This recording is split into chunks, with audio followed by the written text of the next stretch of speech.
Selamat siang Bapak Ibu para tamu undangan yang berbahagia. Tentunya kami mengucapkan selamat datang di Ballroom Hotel Gambara. Pada siang hari ini sungguh berbahagia sekali, sangat gembira sekali. Karena kita berkumpul ratusan orang dari ujung kiri sampai dengan ujung kanan. Terlihat sudah sangat full memenuhi daripada seluruh ruangan ini. Dan pada siang hari ini kita bersama di sini tentunya merupakan rangkaian daripada anniversary 14 tahun pengabdian Wihara Arama Mahabudha Makassar. Bapak Ibu yang berbahagia, di siang hari ini akan banyak acara-acara yang menarik dan tentunya dengan narasumber moderator kita juga yang tidak kalah menariknya. Dan untuk itu ratusan orang yang ada di Makassar. Marilah kita membuka serangkaian acara kita siang hari ini. Kita berikan aplaus, tepuk tangan yang meriah. Thank you, terima kasih. Luar biasa sekali. Inilah semangat orang Makassar. Saya percaya tamu-tamu kita yang dari Jakarta pasti merasakan semangatnya. Semangat orang Makassar, bagaimana antusias umat Buddha di kota Makassar menyambut Bante yang luar biasa. Ini kabarnya Bante ini pertama kali ke Makassar sih. Tapi Bante ini pasti akan sangat viral di Makassar ini. Akan sangat meriah. Nanti kita akan saksikan bersama apa yang akan disampaikan oleh Bante tentunya. Dan izinkan saya menyapa terlebih dahulu yang terhormat pembimbing masyarakat Buddha Provinsi Sulawesi Selatan, Bapak Sumarjo SAGMM. Terima kasih banyak Pak sudah berkenan hadir bersama-sama di tengah-tengah kami. Yang terhormat juga kepada Ketua Wihara Arama Mahabudha, Bapak Ridwan Tandiawan. Terima kasih Pak. Telah bergabung juga tentunya para pimpinan majelis, anggota wihara dan juga anggota masyarakat yayasan yang tentunya sama-sama kami hormati pada siang hari ini. Di tengah-tengah kita juga sudah bergabung moderator kita Bapak Hendra Lim, terima kasih banyak sudah berkenan hadir jauh-jauh dari Jakarta Pak. Bagaimana coto Makassar Pak? Enak ya? Baik, Bapak Ibu, sesaat lagi kita akan menyambut kehadiran daripada Bhikkhu Sangga di tengah-tengah kita. Untuk itu saya persilakan kita semua dapat bangkit berdiri dan bersikap anjali. Kita akan menyambut kedatangan Bhikkhu Sangga.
Kami persilakan para umat untuk dapat duduk kembali.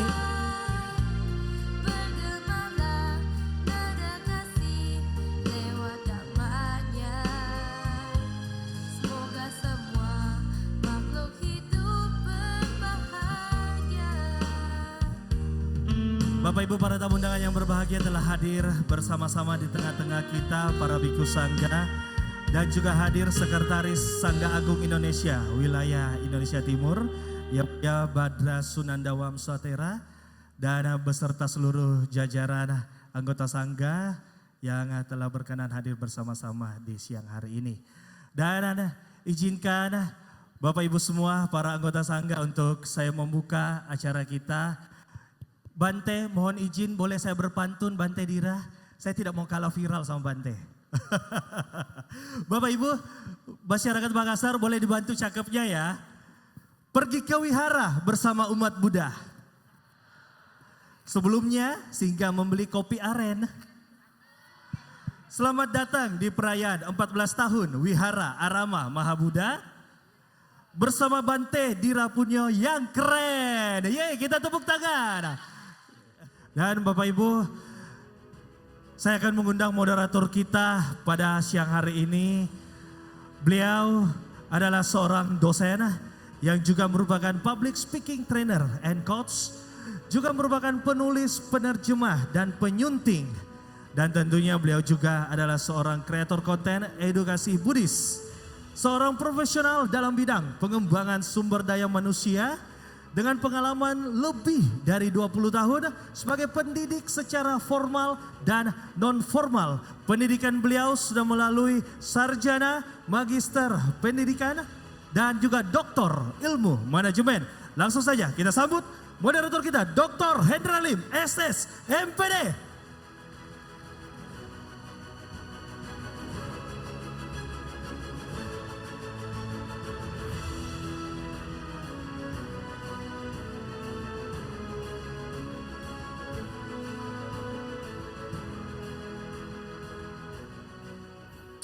Tes 1 2 3. Baik, selamat siang.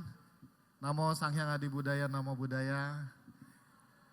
Yang kami muliakan para anggota Sangga dari Sangga Agung Indonesia, Ibu Bapak Upasaka, Upasika, dan umat Buddha di Kota Makassar. Kalau MC bisa pantun, jangan harap pantun dari saya. Saya tidak biasa berpantun, biasa berkata-kata. Dan tadi Pak Ridwan bilang, ini Pak Hendra tenang sekali katanya.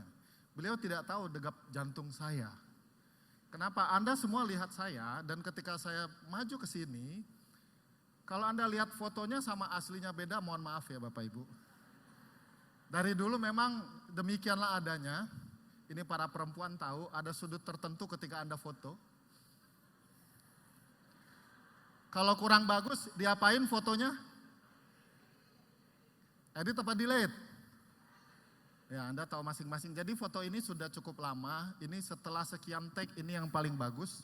Jadi kawan mohon maaf kalau mengecewakan, hasilnya beda sama aslinya. Oke ya. Dan saya yakin Ibu Bapak hadir di sini bukan untuk mendengarkan saya, tapi untuk mendengarkan Bante Dirapunyo. Jadi untuk mengenal Bante lebih mohon maaf maksud saya untuk mengenal Bante lebih baik, lebih jauh lagi, mari kita saksikan video profil dari Bante Dirapunyo. Kepada teman-teman panitia mohon bantuan untuk bisa ditampilkan.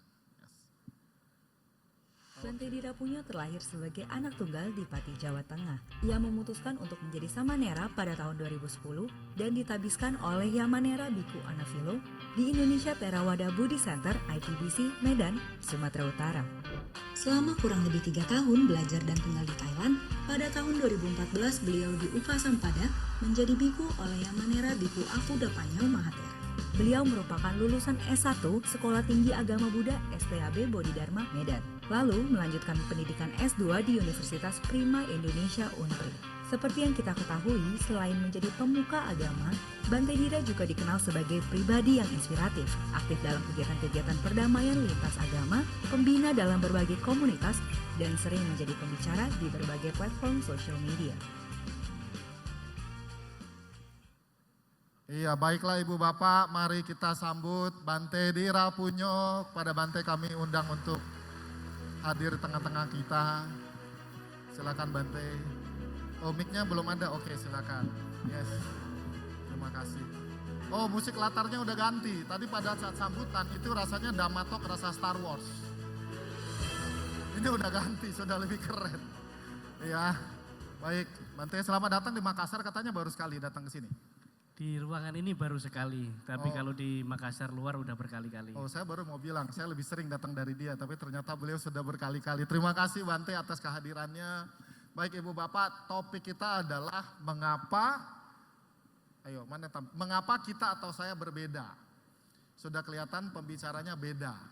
Bajunya itu-itu aja. Model rambut tidak pernah berganti. Beda dengan Ibu Bapak, tadi datang mungkin para perempuan mau datang ke sini bingung pakai baju apa. Buka lemari baju, bilangnya apa Bante biasanya? Kok ini aja? Kalau Bante kok ini aja. Kalau teman-teman yang perempuan mungkin buka pintu almari baju. Papi, aku nggak punya baju. Nah, itulah salah satu hal yang membedakan. Baik, Bante, untuk sesi kita seperti biasa teman-teman, Bante sangat senang sekali ketika kita di sesi seperti ini. Bante bisa memenuhi kebutuhan ibu bapak dalam hal dhamma. Jadi dalam sesi kita hari ini kita akan terdiri dari 2 bagian saja. Jadi di 10 atau 15 menit pertama nanti Bante akan menyampaikan pemaparan. Lalu diteruskan dengan tanya jawab dari ibu bapak semua. Jadi tenang, panitia telah menyediakan waktu yang cukup panjang untuk ibu bapak bertanya kepada Yang Mulia Biku Dirapunyo. Ada 2 cara. Cara pertama adalah langsung. Saya tahu cara pertama ini mungkin bukan hal yang menyenangkan Bante bagi sebagian orang. Pegang mic, ngomong di depan 1000 orang. Percayalah, degup jantung Anda lebih cepat daripada Formula 1. Oleh sebab itu panitia sudah menyediakan QR Code, nanti boleh scan, nanti akan Anda boleh tanya dan kemudian pertanyaan-pertanyaan yang memang sangat-sangat relevan dan baik akan kita tampilkan dan kita tanyakan kepada Bante. Jadi mohon Bante selama kurang lebih 10-15 menit bimbingannya kepada kami dalam konteks mengapa saya berbeda. Baik, terima kasih. Pertama dan utama yang saya muliakan, Yang Mulia Bante Sunanda Wamsa sebagai Sekretaris Wilayah Sangha Agung Indonesia Timur, dan Yang Mulia Suhu Prawira sebagai wakil, dan para sahabat-sahabat Sangha lainnya, dan para Bapak Ibu, sahabat-sahabat semuanya, buah belimbing, buah pepaya. Selamat sore, Namo Buddhaya. Namo Buddhaya. Karena tadi udah dituntut oleh MC-nya, katanya saya harus menyampaikan pantun. Walaupun saya bukan dari Sumatera Utara Melayu, tetapi pantun ada di hatiku. Ya, terima kasih. Terima kasih Bante. Baik, Bapak Ibu, sebelumnya apa kabar? Apa kabar? Bapak Ibu, apa kabar? Bohong. Saya ulangi lagi, apa kabar? Bohong. Bohong katanya. Umat Buddha hal-hal kecil segini berbohong. Gitu. Oh, Bapak Ibu, ketika saya tanya nanti apa kabar, jawabnya cukup biasa saja. Bisa? Bapak Ibu, apa kabar? biasa saja. Kita sebagai manusia, terkhusus sebagai umat Buddha, menyadari setiap saat, setiap kondisinya selalu berbeda. Kadang suka, kadang duka. Kalau Bapak Ibu ada yang menjawab apa kabar, luar biasa. Ada di samping Anda ada yang sedang patah hati, luka, dan lain sebagainya yang kurang sehat. Tapi kalau bilang Biasa saja. biasa saja, hal baik buruk selalu terjadi di dalam kehidupan kita sehari-hari. Maka pembahasan kita pada sore hari ini topiknya mengapa kita berbeda. Dan saya ingin tanya Bapak Ibu, mengapa Bapak Ibu kesini sore ini? Ayo, yang jelas bukan ketemu saya kan. Ketemu Bante. Selain Ada ketemu bisa Bante jawab? apa? Mengapa sore ini datang ke sini? Karena mau ketemu Bante? Oh, katanya mau ketemu saya, tapi saya ingin sampaikan, bila Antartika itu ujung dunia, maka antar kita cukup mengagumi saja. Ya, case close ya. Baik, Bapak Ibu, menjawab pertanyaan dari topik, sebenarnya topik kita kan pertanyaan. Pertanyaan. Mengapa kita berbeda? Dari segi Buddhis, ajaran Buddha, pastinya yang kita pertanyaan adalah perbedaan-perbedaan yang kita hadapi di masyarakat Buddhis kita, maupun itu nasib kita, maupun itu penampilan kita, ya. Penampilan kita kenapa berubah, kenapa berbeda. Bapak Ibu yang dulunya imut-imut, ya sekarang amit-amit. Nah, kenapa berbeda? Di situ perubahan dan perbedaan selalu ada. Demikian juga dengan agama-agama ajaran Buddha. Sejak dulu, sekarang, dan juga nanti tetap sama inti ajaran Buddha. walau beda cara dan juga bahasa. Namun satu tujuan ke nibbana, berusaha berbuat kebajikan, berusaha mengurangi kejahatan, dan berusaha mensucikan hati dan pikiran. Intinya adalah itu. Yang membedakan hanyalah cara menyampaikan dan cara beribadahnya. Lebih kepada segi ritual agama yang membedakan.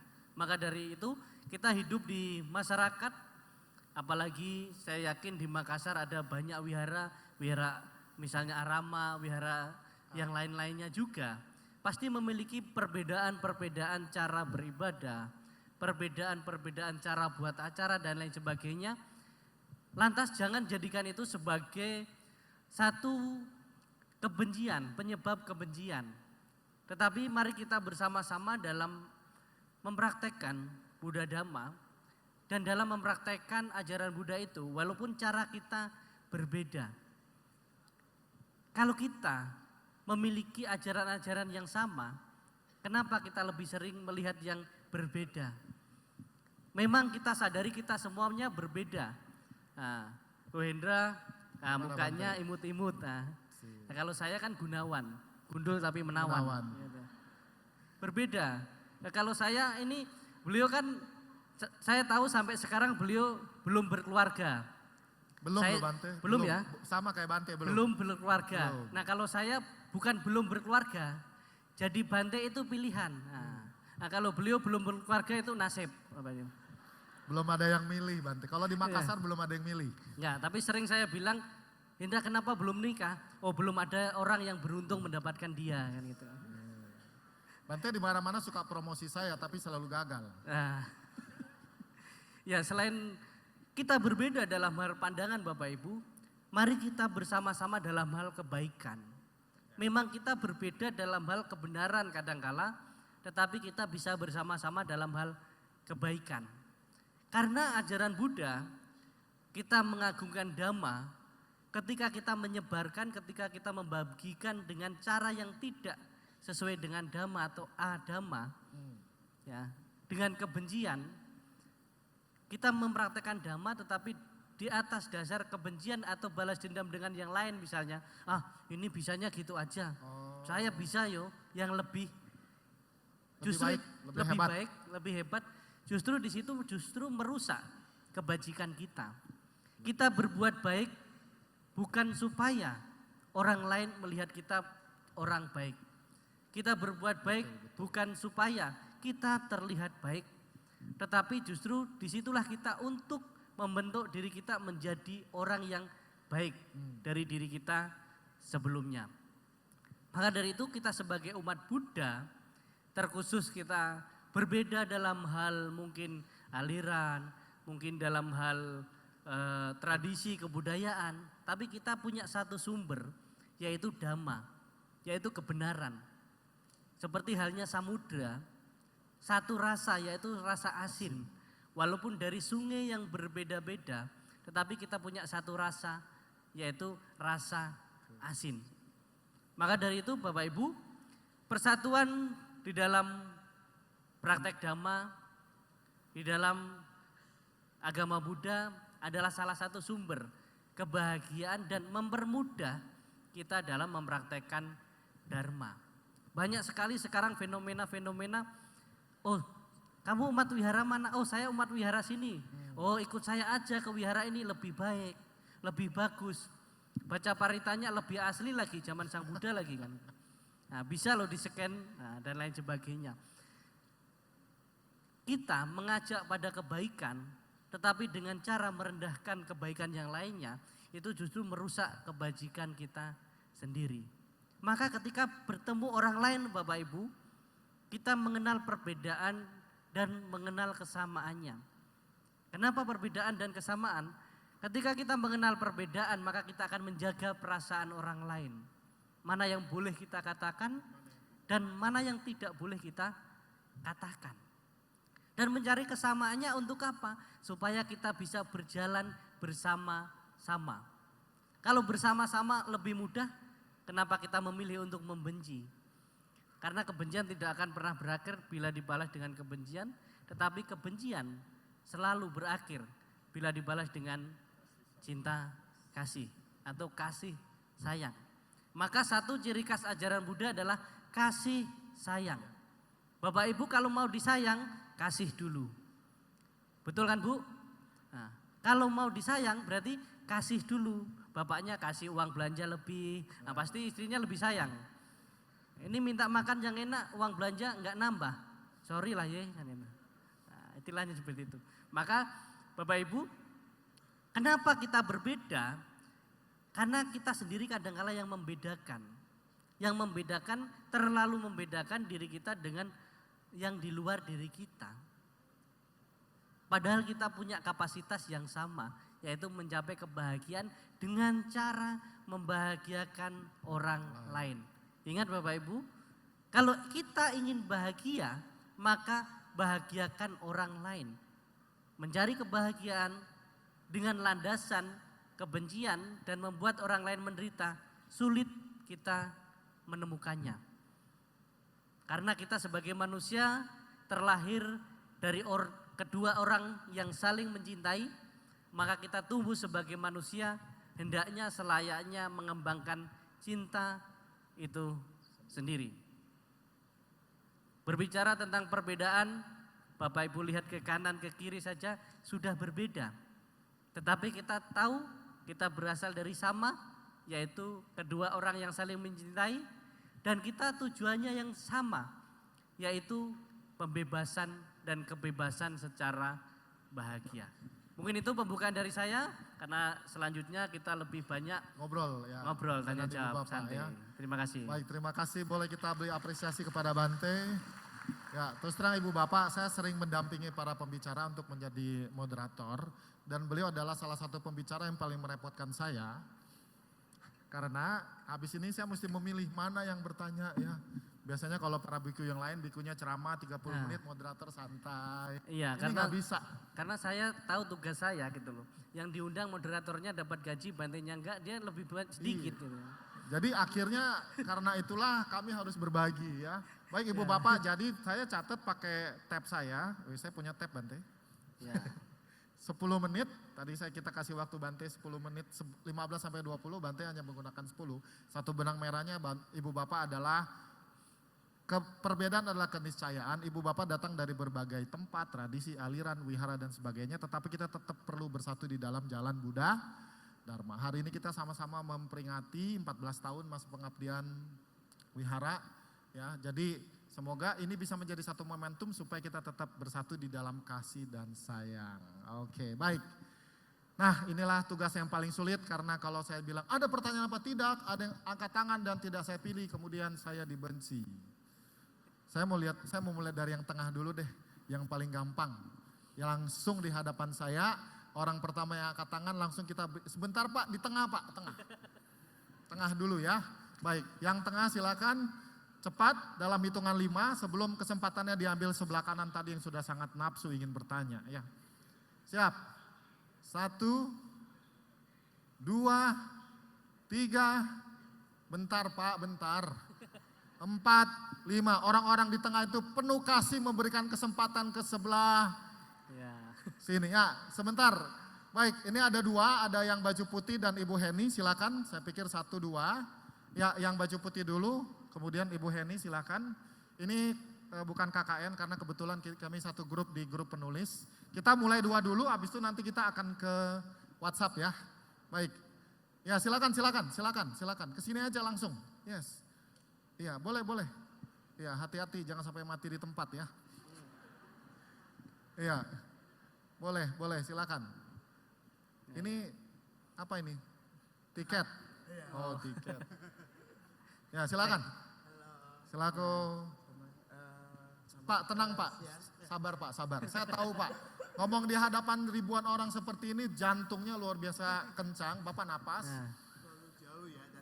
Ingat keluar Pak, jadi jangan cuma tarik napas tapi dikeluarkan, tarik napas lagi, tenang, santai. Kalau boleh pertanyaannya to the point ya Pak. Kalau mau lebih tenang Pak, tarik napas, tahan 5 menit, pasti tenang. Pasti tenang Pak.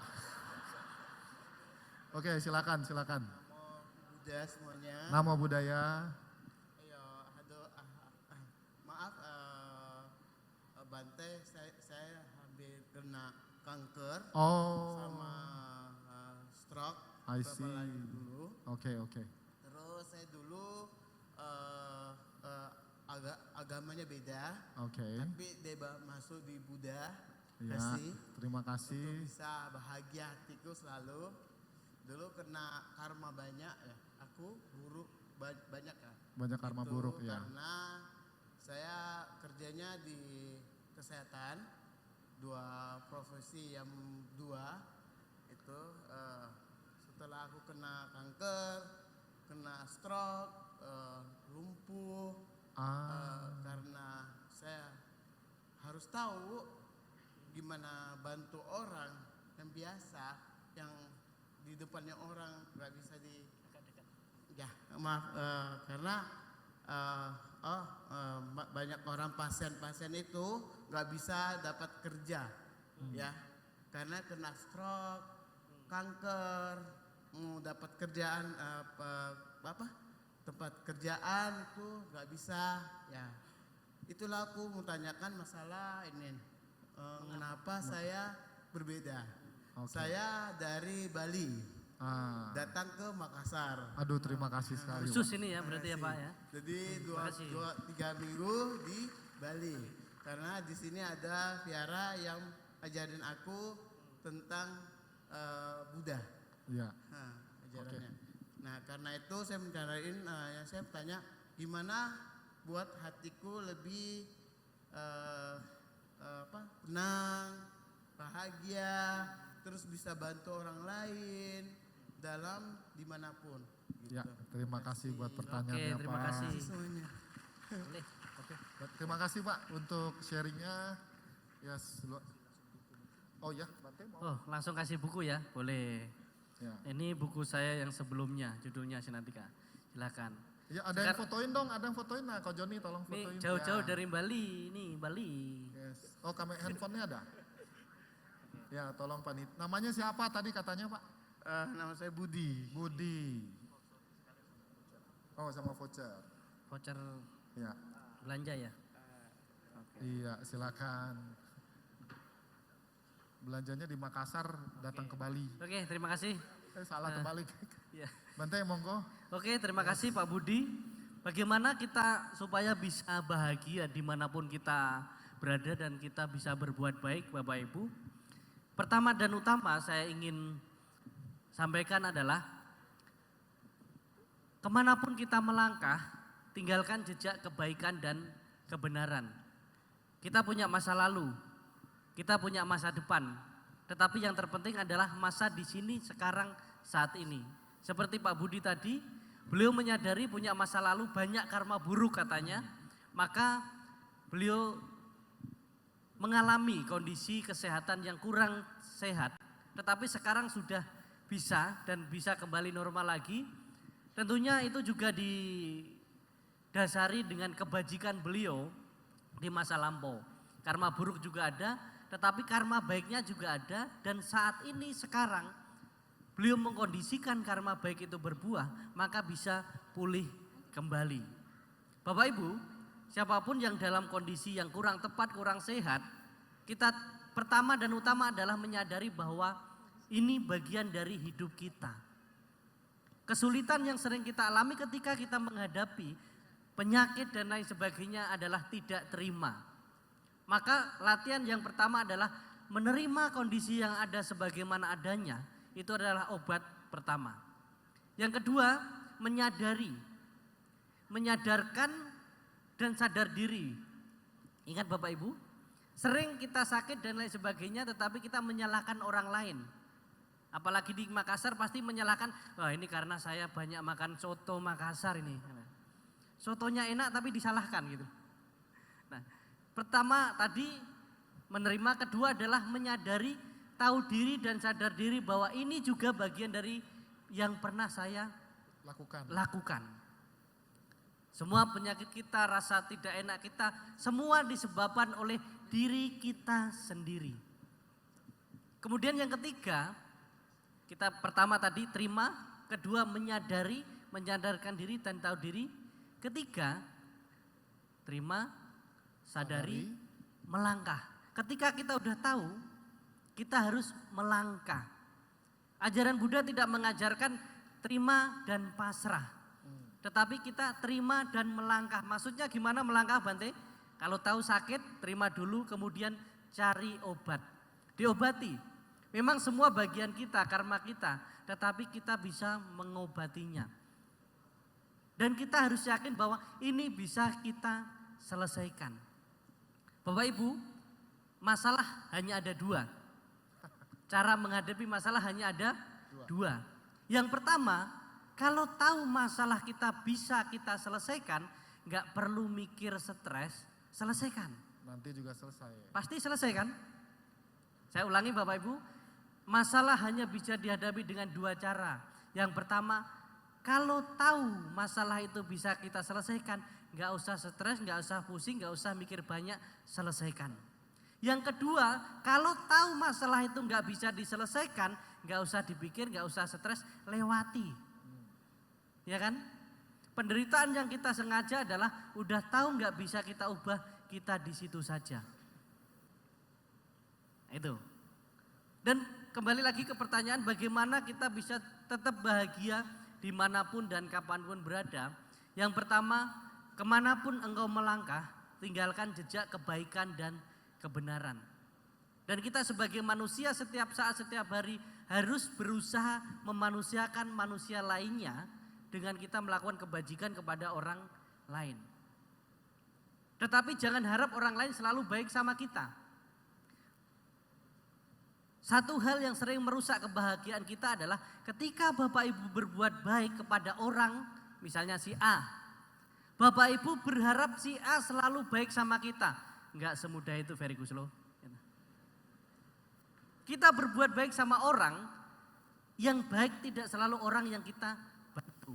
Bisa saja orang lain. Maka ingat Bapak Ibu, siapa yang di sini masih sering bilang, Bante, saya sering berbuat baik, saya sering menjalankan sila, saya sering berdana. Tapi kenapa hidup saya kok begini-begini saja? Bante, saya sebagai pengurus wihara, pengurus yayasan, Kok sering berdana, tapi kok hidup saya gini-gini aja.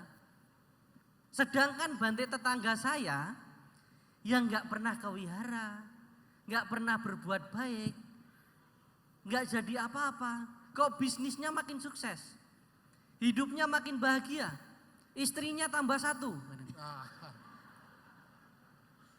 itu saya no comment itu.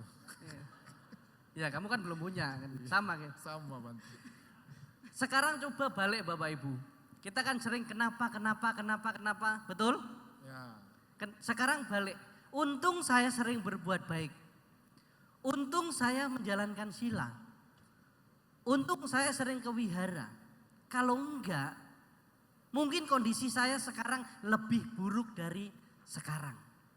Pernah enggak kita menyadari demikian? Sama ketika kita naik motor pakai helm, jatuh, nabrak jatuh, tangan kita patah. Wah, ngapain Bante saya pakai helm? Jatuh tangan kita patah. Harusnya kita pikir, untung pakai helm, hanya tangan saya yang patah. Kalau enggak mungkin kepala saya. Sama dalam hidup ini. Yang terpenting kita terus berbuat baik. Enggak perlu mengharap orang yang kita tolong baik sama kita, itu kita udah bahagia. Karena kita sering merusak kebahagiaan kita dengan satu hal. Sang Buddha mengajarkan senang sebelum melakukan, senang saat berdana, senang setelah berdana. Kadang-kala Bapak Ibu sebagai umat Buddha kreatif. Pas sebelum berdana senang. Saat berdana senang, setelah berdana kecewa. Kan gak ada, Sang Buddha gak kasih kecewa setelah berdana. Kan gak ada kan? Nah kita sering merusak kebajikan kita dengan cara itu. Jadi Pak tadi, pastikan kemanapun kita melangkah tinggalkan jejak kebaikan dan kebenaran.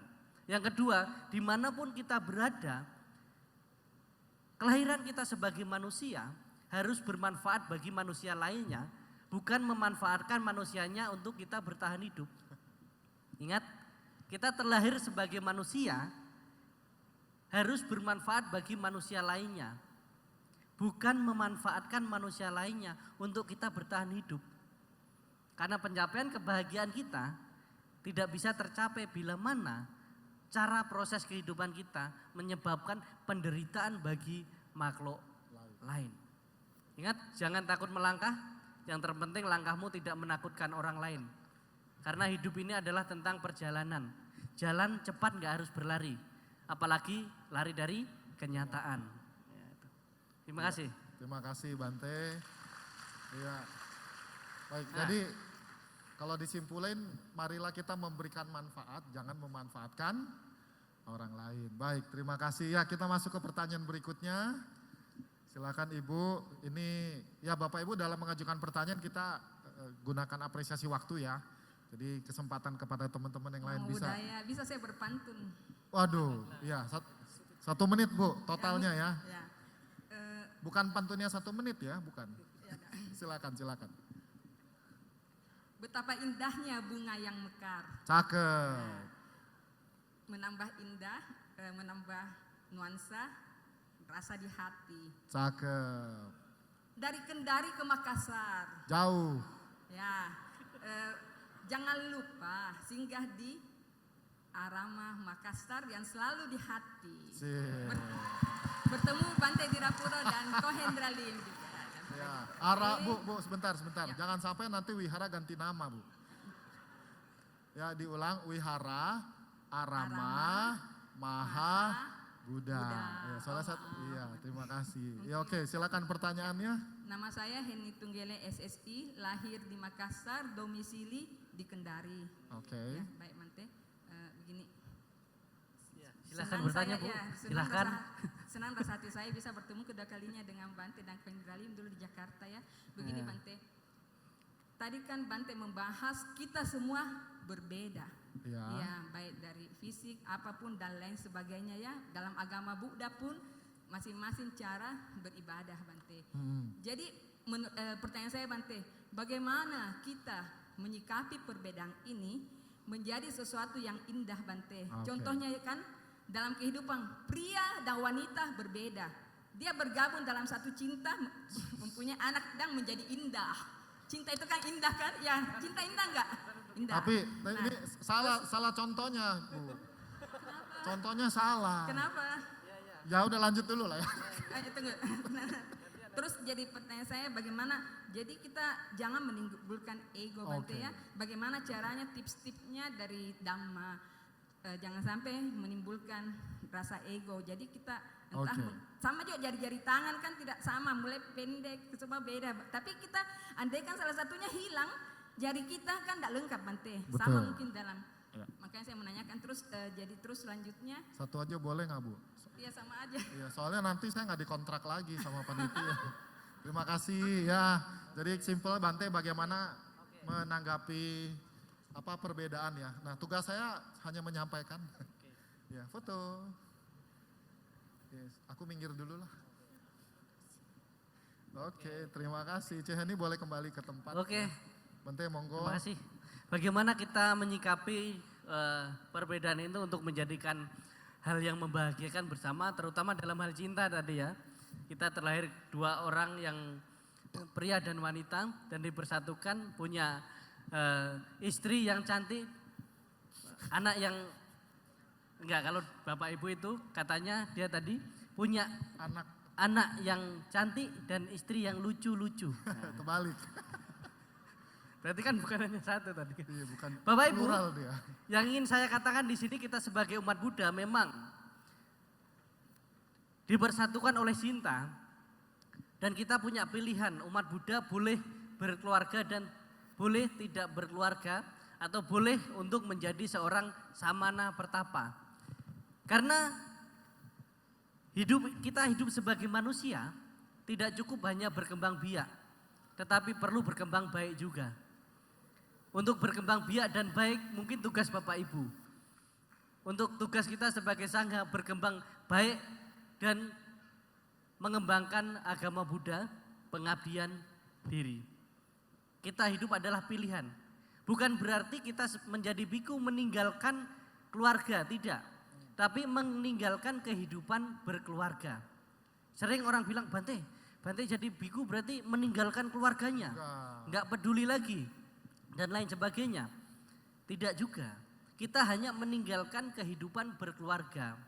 Jadi orang tua kita, orang tua saya, karena Anda enggak saudara saya, orang tua saya, tetap ketika ada hari-hari tertentu, tetap saya pulang ke rumah, mengunjungi orang tua. Dan salah satu tugas kita sebagai seorang biku adalah selain membimbing, membina umat Buddha, kita juga mengarahkan orang tua untuk mempraktekkan jalan Dhamma. Setidaknya saya membantu orang tua saya untuk berbuat baik, karena dana yang terbesar adalah dana kehidupan. Kita berterima kasih kepada para bante, para sangha, orang berterima kasih kepada orang tuanya, karena mendanakan putra atau putrinya untuk bermanfaat bagi khususnya umat Buddha dan pada umumnya semua masyarakat untuk menyampaikan dhamma dan kebenaran. Itu adalah salah satu kebajikan yang luar biasa bagi orang tua bila mana merelakan anaknya untuk berlatih menjadi seorang samana atau seorang biku. Jadi Bapak Ibu yang punya anak cowok yang belum berkeluarga, kalau nggak laku-laku bisa didaftarkan ke depan nanti. Ini kenapa lihatnya ke sini? Baik, bagaimana kita benar-benar mempraktekkan cinta kasih kita? Sebenarnya mempraktekkan cinta itu nggak harus bersama Bapak Ibu, karena cinta itu nggak harus memiliki. Iya. Tapi Bante itu kata yang tidak sanggup memiliki. Enggak, beda kalau itu nggak laku biasa. Oh iya. Ingat Bapak Ibu, kita bisa, seorang sastrawan pernah bilang, kita bisa memilih menikah dengan siapa, tetapi kita tidak bisa memilih cinta kita untuk siapa. Ya. Biasa yang bunyi-bunyi ini korban-korban jambu biji ini. Tahu jambu biji? Tahu nggak jambu biji? Janji-janji manis bikin jijik. Nah, itu. Nah kalau yang daerah ini diam-diam ini biasanya akuntansi. Nah, dia bilang aku mantan yang tak perlu kau tangisi gitu. Kalau yang tengah diam saja, nah ini hidup dalam sejarah ini. Tahu sejarah? Seolah berjalan tapi tanpa arah. Gitu. Oke. Baik. Bapak Ibu, cinta di dalam agama Buddha bukan hanya tentang nafsu dan keinginan memiliki. Tetapi cinta tertinggi adalah bagaimana bahkan kita peduli terhadap diri sendiri dan orang lain untuk menjadi manusia yang mencintai semua makhluk. Ya, mencintai semua makhluk, terutama yang pasangannya kalau sudah berkeluarga, karena pasangannya termasuk makhluk juga kan gitu loh. Nah, jadi ajaran Buddha itu kita bukan hanya mempraktekkan keluar diri kita, di luar diri kita, bahkan di luar keluarga Bapak Ibu, tetapi mulai dari hal yang paling kecil adalah mencintai diri sendiri, kemudian mencintai pasangan, keluarga dan lain sebagainya. Karena permasalahan kita kadang Bapak Ibu, kita terlalu peduli, terlalu cinta kasih kepada orang-orang di luar sana, tapi keluarga sendiri tidak. Ah Bante, papa saya ini paling loyalitas kalau sama temennya jajan di luar, cinta kasihnya besar. Pas saya minta uang jajan nggak dikasih. Gitu. Ya kan? Nah ibu-ibu biasa gitu, ah Bante suami saya kalau di luar sama temennya makan-makan habis banyak pun nggak apa-apa. Pas sama saya, cinta sekali Bante, ke mall aja pegangan tangan. Loh kenapa Bu? Supaya nggak belanja katanya. Nah mungkin itu. Jadi Iya. mari praktekkan cinta kasih. Kita mulai dari cara pikir kita, cara berbicara kita, dan cara bertindak kita untuk bermanfaat bagi orang lain. Berbuat baik karena kasih sayang, berbicara karena kasih sayang, bertindak karena kasih sayang. Maka disitulah yang menumbuhkan benar-benar kebajikan, yang menumbuhkan kebahagiaan. Berbuat baik bukan atas dasar mengharap orang tunduk sama kita. Kita membantu bukan karena supaya orang itu baik sama kita. Kita menjadi donatur wihara bukan karena kita bisa mengatur wihara. Nah, kan sering orang bilang, ya kalau kamu bukan donatur jangan ngatur. Nah, tapi kita memang hak kita, kewajiban kita, dan kita sebagai manusia memang untuk berbuat baik. Terutama di Wihara Arama Mahabudha, salah satu tempat bagaimana kita untuk mengabdikan diri, untuk berbuat baik untuk semua kalangan umat Buddha, dari manapun siapapun boleh hadir, dari manapun siapapun boleh belajar, dan di situ ladang untuk kita menanam kebajikan. Terima kasih. Iya, terima kasih Bante. Ya, setelah ada 2 pertanyaan dari teman-teman, mohon maaf Pak, kita mau kembali ke WhatsApp dulu ya. Jadi kita ada 1 pertanyaan, silakan tolong ditampilkan. Nah kalau gini saya aman, yang milih panitia ya. Jadi teman-teman yang sudah kirim WhatsApp, kalau pertanyaan tidak keburu ditampilkan, itu bukan dosa saya ya. Ya, saya ajukan, saya bacakan saja. Wah ini keren sekali nih. Saya yakin Bante lihat ini juga dia bingung. Iya. Baiklah, tapi Bante tugas saya moderator, Bante saya bacain. Soalnya nanti kalau Bante yang baca takutnya saya yang jawab. Iya. Apakah karma baik dan karma buruk memiliki nilai yang sebanding? Sebagai contoh, cuman contohnya ini nggak Makassar kali ya. Jika hari ini saya mencuri sandal dan keesokan harinya saya membeli sandal untuk seseorang, apakah tindakan tersebut dapat dianggap sebanding dari segi dampak karma? Jadi kalau kau nyolong sandal, kau beli sandal untuk kembalikan. Kira-kira seperti itu maksud pertanyaannya. Silakan Bante, analisis sandalnya bagaimana? Ini namanya Anonymous. Anonymous. Please jangan tampilkan Nomor nomor saya. saya. Bapak Ibu 085 225 Enggak kok, enggak ada. Tenang. Segala kerahasiaan dijaga supaya Anda mau datang ke wihara lagi ya. Tenang. Oke, Bapak Ibu, sama halnya ketika kita berbuat jahat, kita sadar, menyadari dan sadar diri kalau kita melakukan kejahatan itu, kemudian kita ibaratkan bahasanya sekarang cuci dosa, berbuat karma, baik. sering dengarnya cuci Nah, karma. cuci karma atau cuci dosa. Cuci dosa. Misalnya sering sekali umat Buddha, Bante, saya bisnisnya tidak sesuai dhamma. Tapi enggak apa-apa kan Bante? Yang penting kan saya ke wihara berdana. Dana. Nah, ingat, siapa yang sering ngomong gitu? Benturkan dulu kepala kita. Gini Bapak Ibu, ketika kita melakukan kejahatan, nah ini mungkin contoh kecilnya tadi ya, Iya, kan nggak contoh mungkin dia gampang. sebutkan yang sebenarnya kan. Contoh kecilnya, Nggak mungkin ya. ketika kita benar-benar berbuat jahat, apalagi mata pencarian yang salah, tindakan yang salah, ketika kita mau melakukan kebajikan, saya ulangi, ketika kita mau berbuat baik, niat kita apa? Niatnya cuci.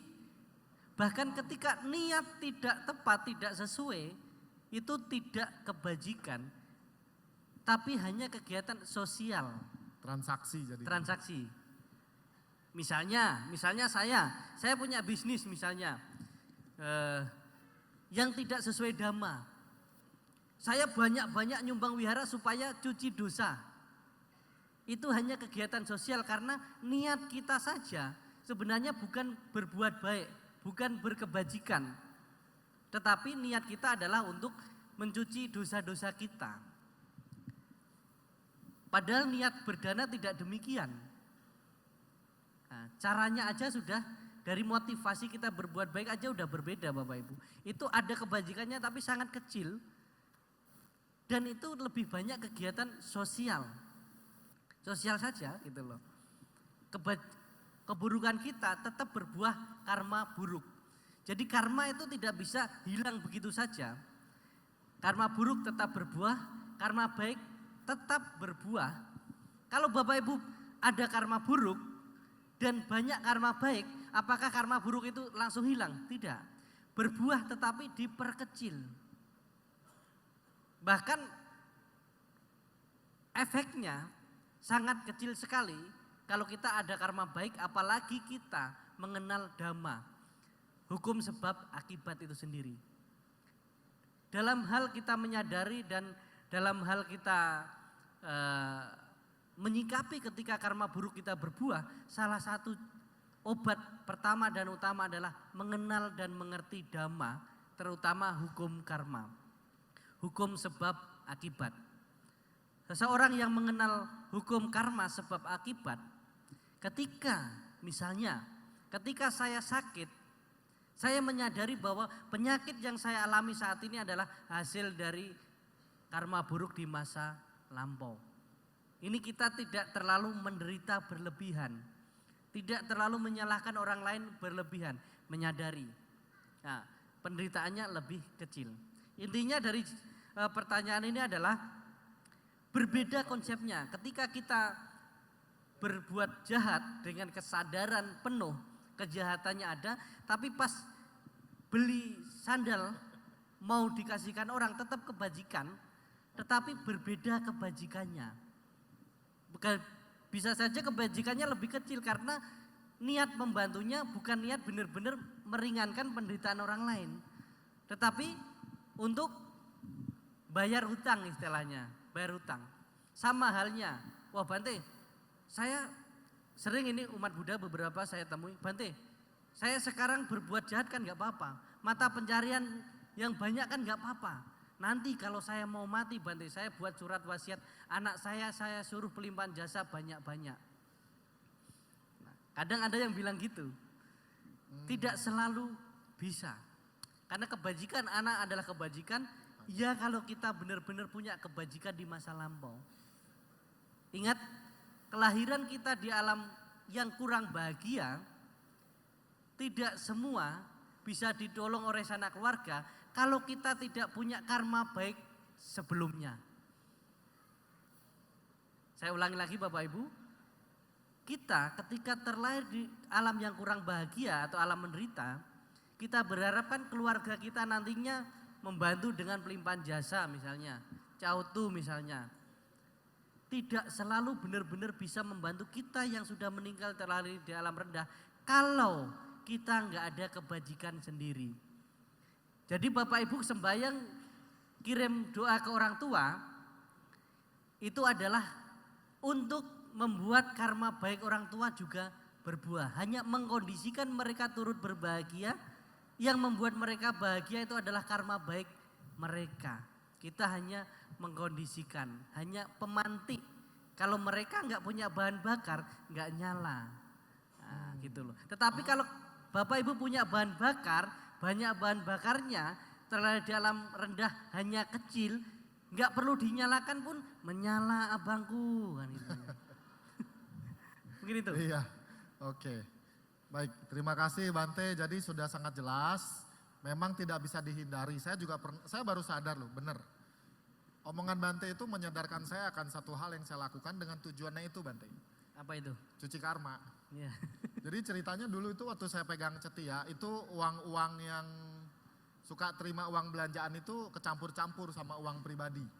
Jadi udah nggak tahu. Tapi nggak banyak ibu bapak, nggak sampai 165 miliar nggak. Cuman sedikit, terus kemudian saya sadar ini nggak boleh berkelanjutan. Akhirnya suatu ketika saya transfer ke rekening mana gitu dengan tujuan, ya ini uang yang dulu masuk ke kantong saya, tanpa sadar loh Bante, kemudian ini saya keluarkan ke tempat lain. Tapi tadi Bante benar-benar menggugah ya, ada banyak orang Buddha pemikirannya seperti itu. Karena motivasinya ternyata bukan berdana, motivasinya cari selamat. Tapi nggak apa-apa kan Bante daripada enggak ya. Tapi nggak apa-apa, daripada nggak berbuat baik sama sekali. Sama sekali ya. Ya, setidaknya dia udah sadar diri dan tahu diri. Ya. Karena kadangkala kalau ada orang yang sering bilang juga, Bante saya nggak mau ke wihara. Saya belum mau ke wihara. Saya belum suci. Karena saya masih kotor. Ya. Saya bilang ya mandi dulu dong gitu. Enggak. Bapak Ibu, kalau kita menyadari kita belum bersih, kita belum baik, justru harus ke wihara. Justru harus berbuat baik. Bukan sebaliknya. Sering orang Bante saya belum tobat, saya belum bisa jadi orang baik.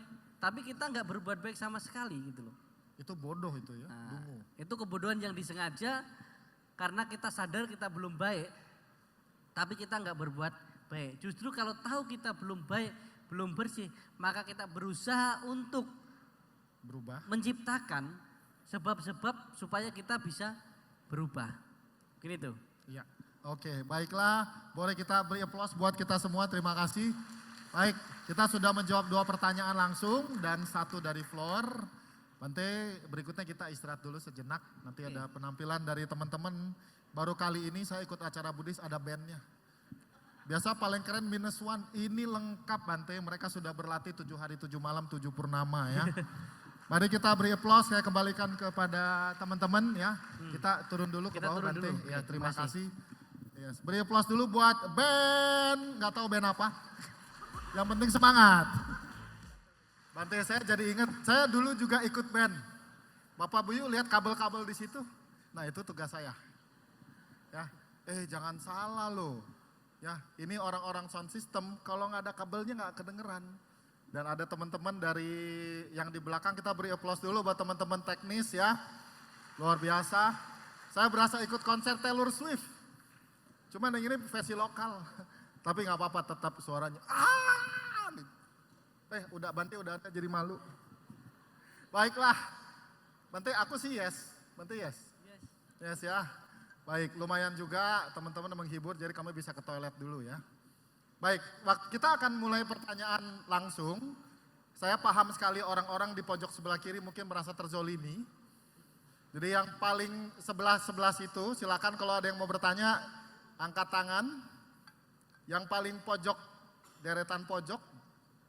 Iya aku dicuekin nggak apa-apa sih kata yang sebelah sana. Oke nggak ada ya, yang sebelah sininya lagi baris 2 ada pertanyaan? 5, 4 ya sudahlah. Sebelah sini, kalian jangan ikut-ikutan yang di sana lah. Nggak ada ya, yakin ya? Jadi 3 pojok, 3 baris ini nggak ada pertanyaan langsung? Ya baiklah di situ tahu kan rasanya jika hati dibiarkan. Yang tengah tadi sudah, tapi saya kasih kesempatan kedua. Kadang-kadang kesempatan kedua pun diabaikan. Dan tidak ada kesempatan ketiga. Sabar! Ini kelompok sini ngeri kali. Yang ujung dulu. Sama. Yang sini. Ya sudahlah, memang kalian semua duduk di sini ya. Ya Om, yang kacamata, ya sama kamu. Ya yes! Terima kasih kamu telah menyelamatkan hidup saya. Ya silakan maju, mikrofonnya tolong dibantu siapkan. Ya, yang cowok dulu ya, karena dia yang saya lihat duluan. Ini bukan soal gender ya Kak ya, ini soal siapa duluan. Silakan Koko naik ke atas panggung, boleh perkenalkan nama tapi jangan 10 menit. Apa yang mau ditanyakan ke Bante, monggo langsung aja sini. Ya, silakan. Selamat siang semua. Selamat siang Bante. Selamat siang. Nama saya William. Namo Buddhaya. Namo Buddhaya Pak William. Tadi Bante ada sempat membahas tentang kebahagiaan. Nah, yang ingin saya tanyakan, apa sih sebenarnya kebahagiaan itu dalam pandangan agama Buddha? Itu pertanyaan pertama. Terus pertanyaan kedua, bagaimana cara untuk mencapai kebahagiaan tertinggi dalam agama Buddha, yaitu Nibbana?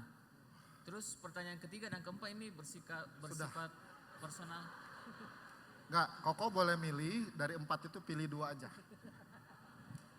Pilih dulu, renungkan dulu dalam hati. Betul ya? Kita tidak boleh serakah. Kalau gitu pertanyaan yang 3, 4. 3, 4 saja, baik silakan ya. Berarti yang tadi batal ya? Yang tadi batal Bante, Rifan itu. 3, 4 silakan. Pertanyaan ini, hal atau pengalaman spiritual apa yang membuat Bante bisa menjadi seorang biku?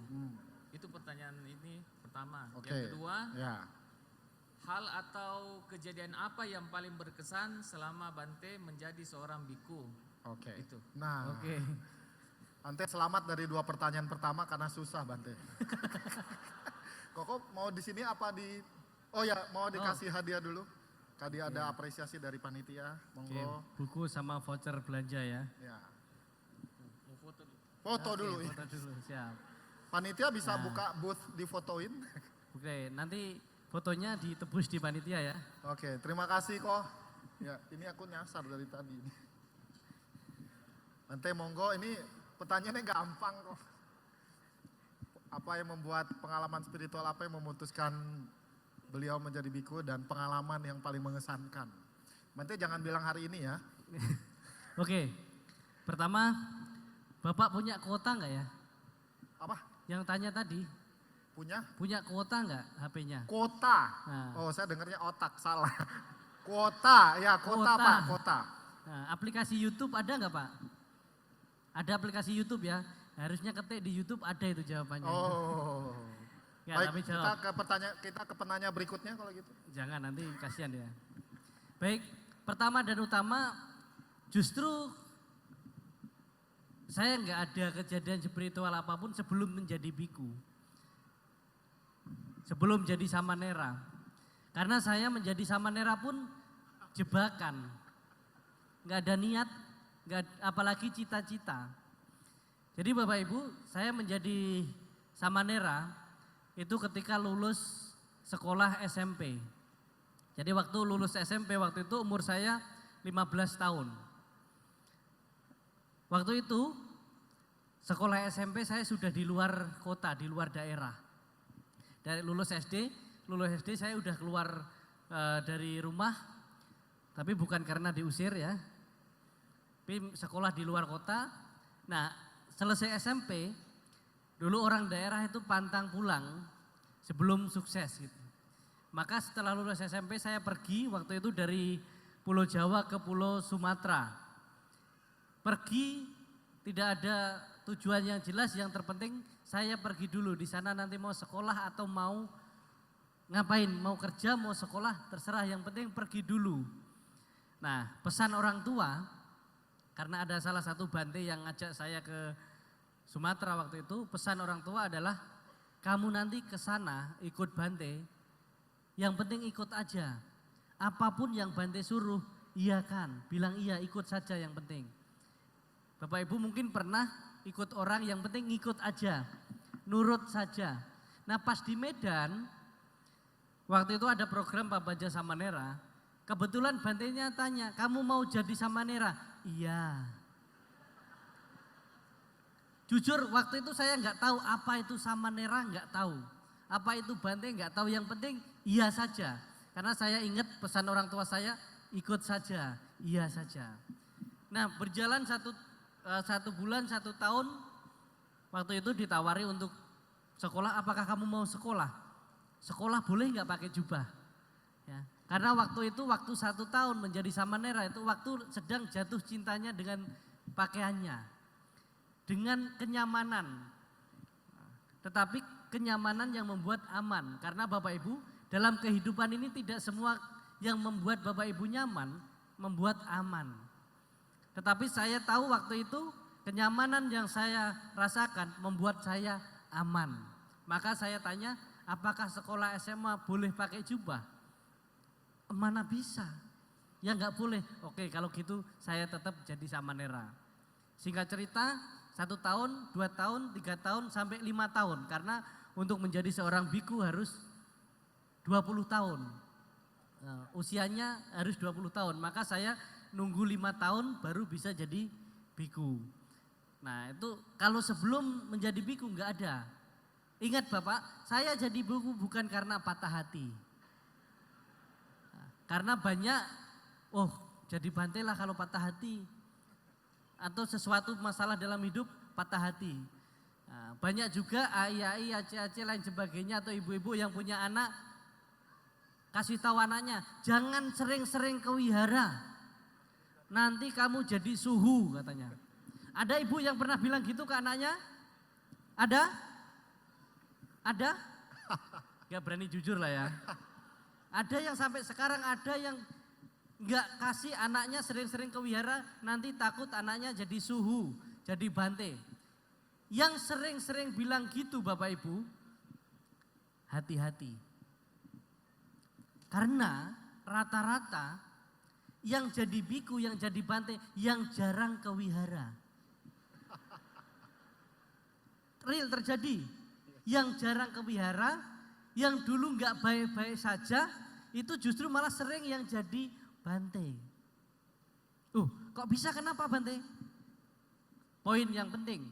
Kalau kita sering belajar dhamma, sering ke wihara Bapak Ibu, ketika kita menghadapi masalah, menghadapi tantangan, rintangan dalam kehidupan, kita lebih mudah melewati, lebih mudah menyelesaikan, lebih mudah bisa memahami karena kita tahu belajar dhamma, tahu caranya, kita bisa lebih mudah.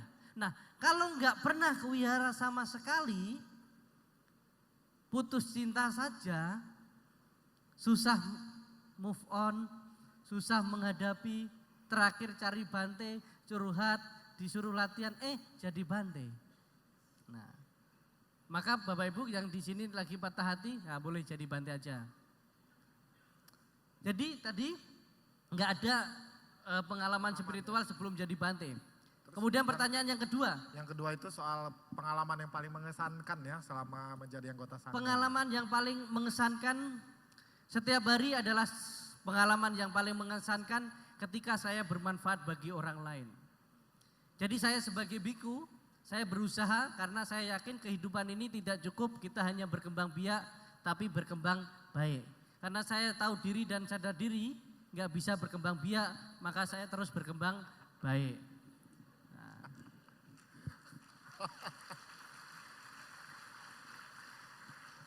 Jadi Bapak Ibu, saya sebagai seorang biku, salah satu cara berbuat baik adalah dengan berbagi dhamma, dengan terus berbagi dhamma, dengan mengabdikan diri, pengabdian diri. Kalau teman-teman saya sering bilang tangan kanan Buddha, kita bisa menjadi tangan kanan Buddha, yaitu terus menyampaikan ajaran-ajaran Buddha, terus menyampaikan kebenaran. Wah Bante, kalau Bante sibuk kemana ke sini, kapan meditasinya?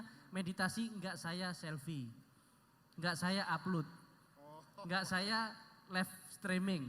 Jadi dimanapun saya ada waktu, di situ saya berlatih. Karena Bapak Ibu ingat, untuk apa kita mengurung diri berlebihan, sementara yang liar adalah pikiran kita. Ingat, untuk apa kita mengurung diri berlebihan, sementara yang liar adalah pikiran kita. Di setiap langkah, di setiap kesempatan, di setiap kehidupan, bahkan di setiap kita bernapas, ketika kita penuh kesadaran dan kesabaran, di situ meditasi Bapak Ibu lakukan. Jadi kesan yang paling berharga dalam kehidupan saya selama jadi biku, setiap hari ketika saya pegang mic adalah kesan berharga. Setiap hari di depan kamera, itu adalah kesan berharga. Karena berharganya seorang manusia bukan karena kelahiran, bukan karena tahta, harta, tetapi karena perilaku dan seberapa besar dia bermanfaat. Sebaik-baiknya manusia adalah manusia yang bermanfaat bagi orang lain. Terima kasih. Ya, jadi terjawab sudah dari 4 pertanyaan, terjawab 2. Mudah-mudahan itu cukup membahagiakan ya Pak ya. Jadi kita bisa belajar banyak bahwa kehidupan seorang sangga, meskipun Bante banyak follower beliau lebih banyak daripada saya. Centang biru juga ya. Centang biru juga. Enggak bayar, enggak per bulan ya kan. Ya sudahlah aku nyerah. Tapi apa yang beliau tampilkan di medsos itu adalah sebuah upaya bagi kita untuk bisa mengenal Dhamma lebih lanjut. Ya, dan memang tantangan menjadi anggota sangga adalah bagaimana berlatih, dan tentu di dalam latihan mereka latihan itu kan pribadi ya Bante ya, di ruang-ruang yang beliau jadikan sebagai sarana untuk berlatih. Baik, saya masuk ke pertanyaan berikutnya. Yes. Ya, cepat, tepat, singkat. Ya, ini 4 apa 5 pertanyaannya? Satu aja ya, satu Bapak Ibu, karena kita sudah punya sekitar puluhan pertanyaan ini di layar depan saya. Oke, silakan, bisa nyala. Sakit hatiku. Ya. Lanjut, ya. Sebelumnya Namo Buddhaya Bante. Namo Buddhaya. Bante, saya mau izin bertanya. Saat ini banyak anak muda itu yang merasa rendah diri karena mereka berbeda dengan lingkungan sekitarnya. Termasuk saya sendiri Bante, karena jauh dari orang tua. Nah, saya ingin bertanya Bante, dalam pandangan Buddhisme, khususnya pada pemahaman konsep anatta, bagaimana sebaiknya itu kami sebagai anak muda itu bisa mencintai diri sendiri dengan bijaksana tanpa terjebak ke dalam kayak kesombongan atau keangkuhan gitu Bante. Terus ini sebentar dong. Ya nggak apa-apa. Terus selanjutnya rencananya itu saya pengen ikut Pak Baja Bante, tapi karena tahu mau Daftar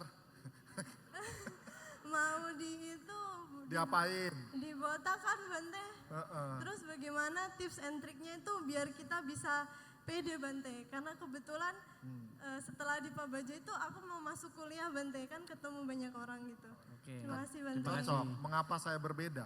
Iya. Oke. Oke, cukup? Bukunya mana? Bukunya, terima Iya. kasih. Kali ini saya yang ingat. Ini pertanyaannya sangat-sangat bagus ya. Oke. Ya, terima kasih. Silakan. Oh, oke lah.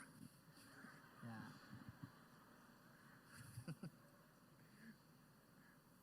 Ya. Oke, ya terima Terima kasih. kasih. Oke, pertanyaan yang bagus Bagus ini. Bicara ada anata-anatanya lagi, aduh. ya, yang pertama, ini sebenarnya bukan hanya anak muda ya, tapi khusus anak muda. Jangan takut melangkah, yang terpenting langkahmu tidak menakutkan orang lain. Karena sebagai anak muda, kita harus menjadi generasi Buddhis yang berkarakter. Bukan hanya yang karatan. Ya, anak muda Buddhis yang berkarakter bukan karatan. Apa Bante maksudnya karatan itu?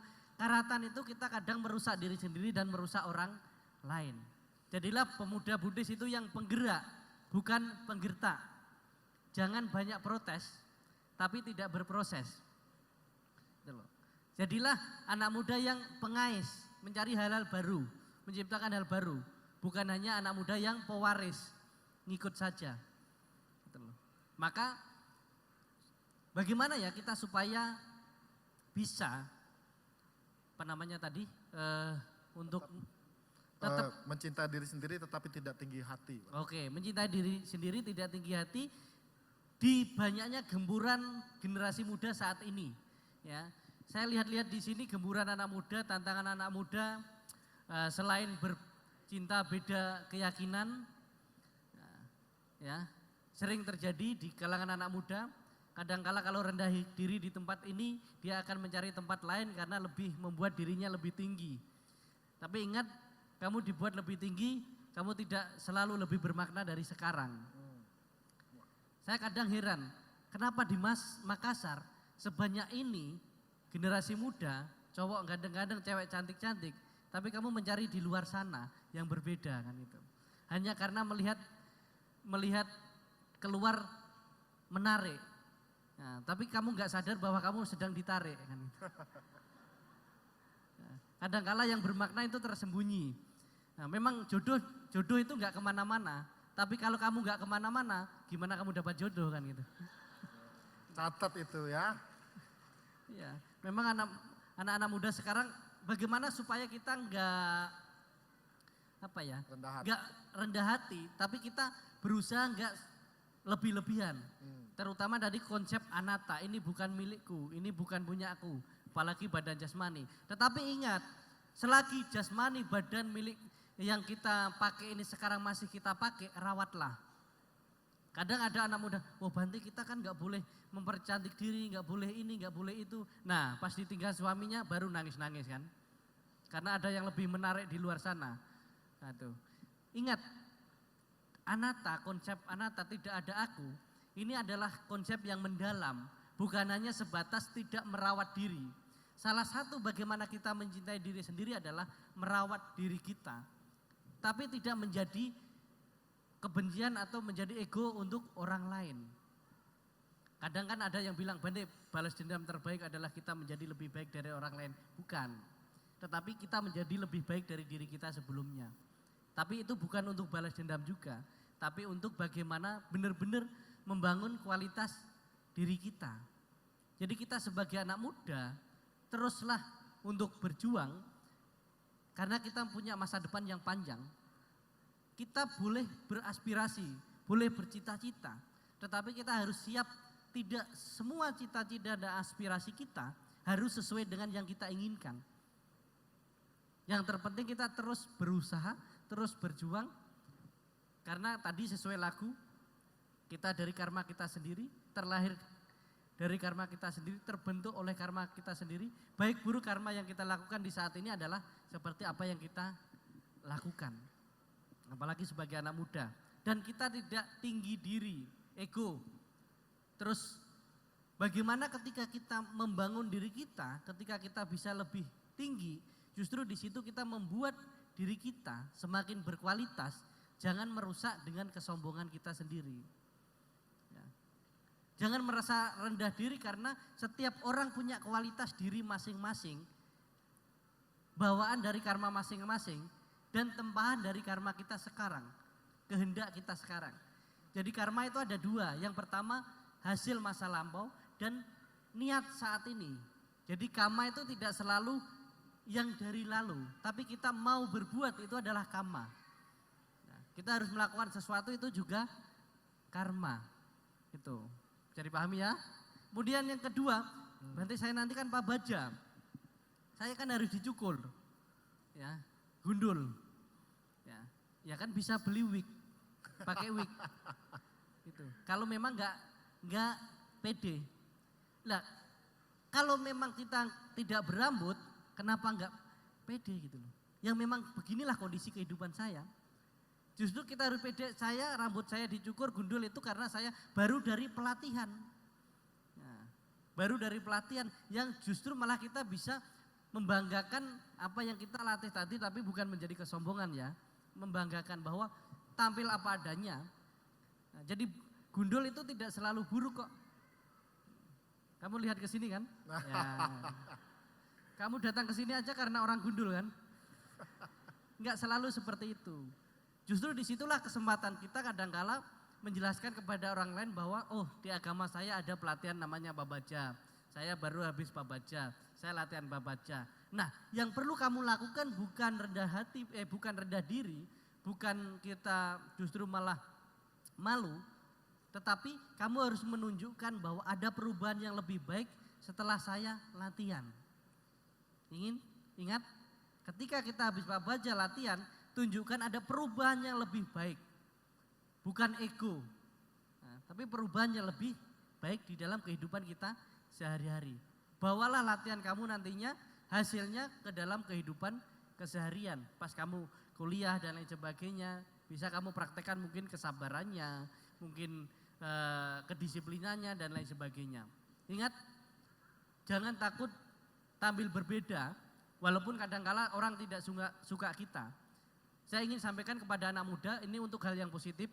Kadangkala kita harus berani dibenci ketika kita melakukan yang baik dan benar. Daripada kita bersikap munafik hanya supaya orang suka sama kita. Ketika kita berbuat baik, melakukan kebaikan, melakukan kebenaran, tidak selalu orang itu suka sama kita. Itu harus kita sadari. Yang pertama, ya, kebaikan, kebenaran tidak disukai orang tidak baik. Tapi kejahatan disukai orang tidak baik dan orang baik tidak membenci kita. Sang Buddha bilang, orang bicara sedikit dicela, berbicara banyak dicela, enggak bicara pun dicela. Oh, Bante ini kok pendiam sekali. Oh, Bante ini sambutan kok sedikit sekali, pelit sekali. Pas lama Bante ini banyak ngomong aja. Semua dicela gitu loh. Maka Bapak Ibu yang terpenting baik dan benar yang kita lakukan terus berjalan. Ya, terus berjalan. Jangan hanya karena 1-2 orang tidak suka kita, lalu kita berhenti berbuat baik. Itu adalah kebodohan bagi kita sendiri. Itu adalah kita menghentikan, menutup jalan kita untuk ke arah yang lebih baik. Ya, bisa dipahami ya? Iya. Terima kasih. Oke, baik. Jadi giliran saya mau tanya Bante. Ya. Kapan niat Pak Bajanya? Niat Pak Bajanya kapan? Saya punya kabar baik ya. Sebenarnya Anda Pak Baja tidak perlu menunggu kapan ada Pak Baja. Ya, di sini Bante Sunanda sudah bisa menabiskan sama Neri kok. Betul ya Bante ya? Nah di sana ada Samaneri juga. Di sana ada sama Neri juga. Silakan disambut kawan barunya. Ya saya ingat dulu Bante, mungkin Bante Sunanda masih ingat di Ya. satu masa ada Samaneri di sana nggak ada rambut pun nggak malu-malu dari tadi. Kadang malah malu-maluin lagi. Ya jadi di satu masa itu boleh, saya ingat saya dulu para biku itu Pak Baja pada saat masa wasa. Jadi kalau memang berniat, bertekad, saya yakin di sini banyak yang ingin menyumbangkan jubahnya kok. Tenang saja ya. Baik, kita beri aplaus buat semangatnya dan tekadnya semoga bisa terwujud. Ya kita kembali ke pertanyaan yang ada di layar. Ini pertanyaannya ngeri-ngeri sedap kalau orang Medan bilang ya. By the way Bante, ini judulnya kalau di Medan jadi agak lain. Agak lain. Agak lain. Mengapa saya berbeda? Agak lain. Agak lain. Agak lain. Agak lain bapak kau, ada lain mama kau kan. Baik ya, di sini pertanyaan adalah, dan ini benar-benar bagus, saya minta ibu bapak memperhatikan dengan baik.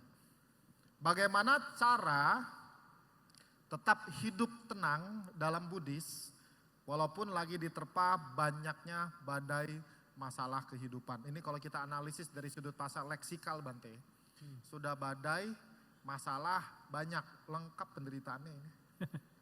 Silakan Bante, ini pertanyaannya sangat susah, saya serahkan kepada Bante. Baik, Bapak Ibu, menjawab pertanyaan bagaimana cara tetap hidup tenang dalam Buddhis. Dalam Buddhis. Walaupun lagi diterpa banyaknya badai masalah dan kehidupan. Bapak Ibu, kalimat masalah. Kalau kita dengar masalah, kayaknya berat sekali ya. Pas ketemu teman, aduh lagi ada masalah ini. Pasti langsung kayak lemes. Aduh, lagi masalah ini. Pas ditanya, gimana kabarmu? Ada masalah ini. Sepertinya berat sekali kalau kita bilang masalah. Coba Bapak Ibu teman-teman, mulai sekarang kita hapus kalimat masalah.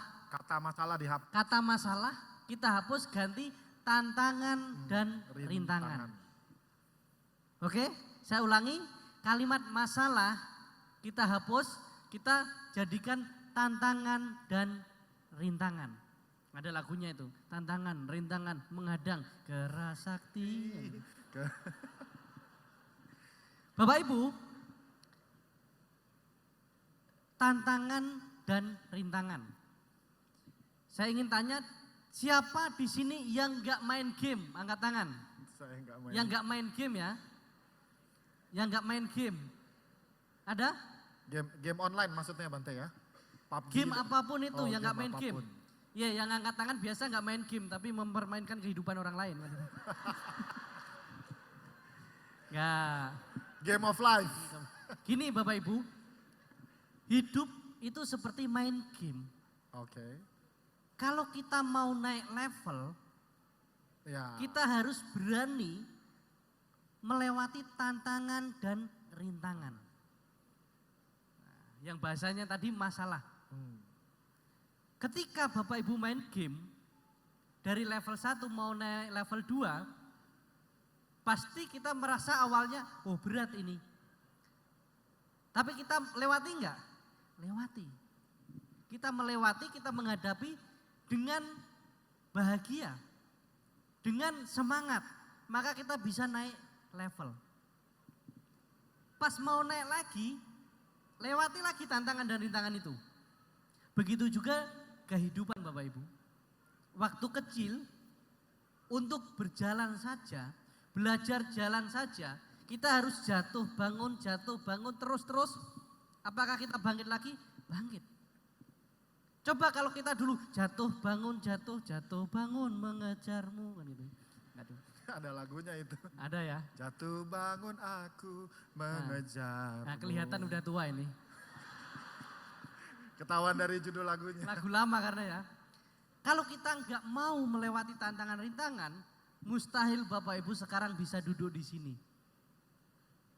Bukan hanya Bapak Ibu, kita para Bante yang di depan ini semua, saya juga. Kalau ada tantangan rintangan di awal kita sudah menyerah, kita nggak duduk di sini. Begitu juga dengan Bapak Ibu yang duduk di sini semuanya. Kalau dulu banyak masalah, ada masalah, tantangan, rintangan kita langsung nyerah, nggak sampai sekarang. Gitu. Maka tidak ada kehidupan yang membahagiakan, yang berhasil tanpa melewati tantangan dan rintangan. Nggak ada keberhasilan yang tanpa usaha. Maka perlu yang namanya usaha. Dulu kita khawatir, kita takut ketika mau menghadapi tantangan dan rintangan. Lalu kita berani menghadapi, kita naik level. Nanti juga ada lagi, Jadi kalau kita terus mau bahagia, kita juga harus terus menghadapi tantangan dan rintangan.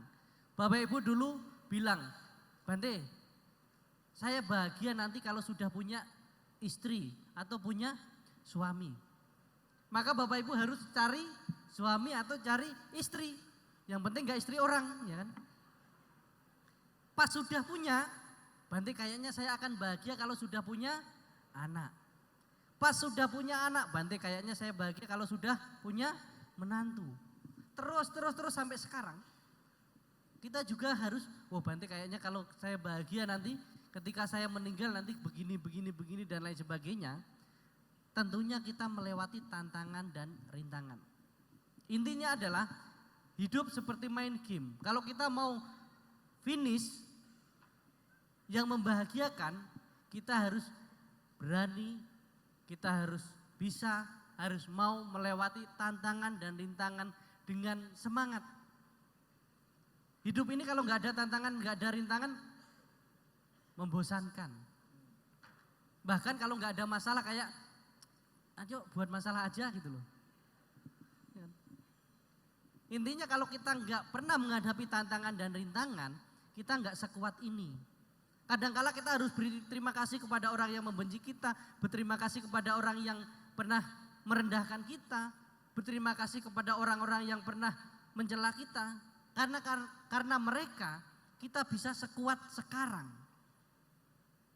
Diterpa badai, ditempa tantangan rintangan yang banyak, membuat orang itu semakin kuat. Kalau kita mau lebih kuat menghadapi tantangan dan rintangan, maka ketika ada tantangan dan rintangan masalah itu selesaikan. Lewati. Tadi ya, ada 2 cara melewati masalah tadi. Yang pertama, kalau tahu itu bisa diselesaikan, gak usah mikir pusing, selesaikan. Yang kedua, kalau tahu itu gak bisa diselesaikan, gak usah dipikir pusing, lewati. Jadi cara tenang untuk menghadapi tantangan dan rintangan dalam hidup ala Buddhis adalah bagaimana kita menyadari bahwa hidup ini selalu ada yang namanya suka, yang namanya duka. Ketika suka muncul, kebahagiaan muncul, nikmati, jalani, tapi sadar bahwa itu pun tidak berjalan lama. Itu pun akan mengalami perubahan. Dan ketika hal buruk muncul, tidak menyenangkan muncul, sadari bahwa ini pun akan berlalu. Ya, ini pun akan berlalu.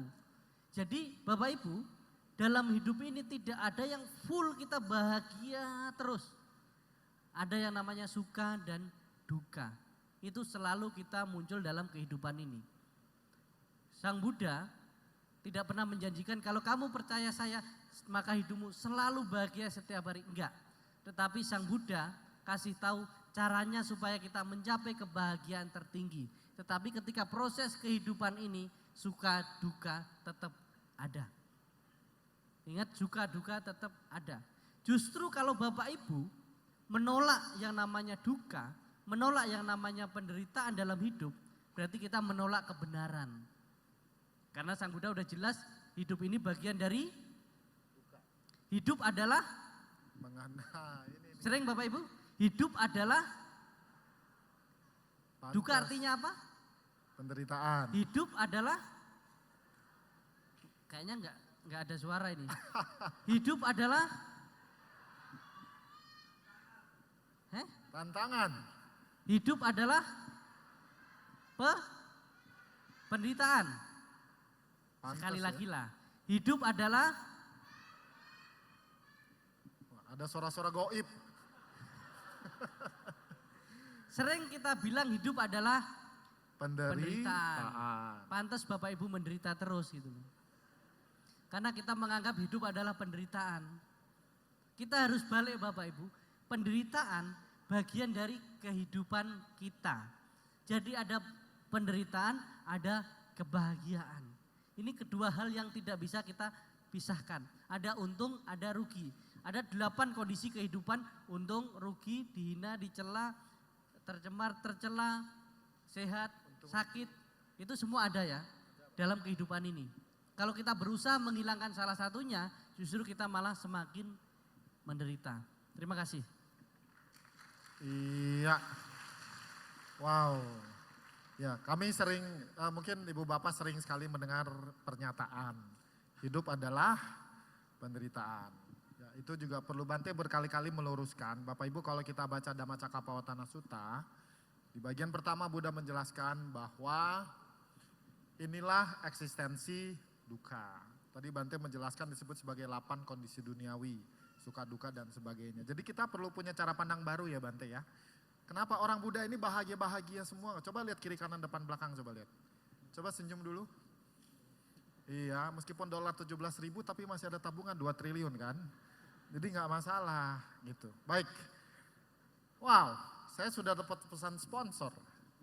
Iya, pesan sponsornya adalah ini pertanyaan terakhir sekaligus menutup dan menyimpulkan. Ya inilah bagian di mana pembicara nggak perlu pusing, gila moderator yang mesti buat kesimpulan. Pertanyaan terakhir kita bacakan Bante, ya sebagai penutup. Apa yang membuat agama Buddha berbeda? Singkat, jelas, padat. Apa yang membuat agama Buddha berbeda? Mohon penjelasannya Bante. Baik. Karena saya ditanya, maka saya balik tanya lagi kepada Bapak Ibu. Nah ini ada penanggung jawabnya nih, nomornya belakangnya 8267. 8267, dipasang 4 angka ya. Pasang 4 angka ini ya. Baik, Bapak Ibu, kita sudah belajar Dhamma lama. Saya ingin tanya, apa inti ajaran Buddha? 1. Apa inti ajaran Buddha? Diam 1000 bahasa. Cinta kasih, Cinta oke. kasih? Ya apa? Cinta kasih, kurang tepat. Kurang tepat, terima kasih. Ya silakan. Nanti dapat hadiah apa ini ya? Jangan berbuat jahat.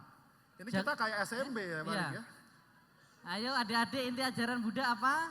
Jangan berbuat jahat. Jangan berbuat jahat, tambahkan kebajikan, sucikan hati dan pikiran.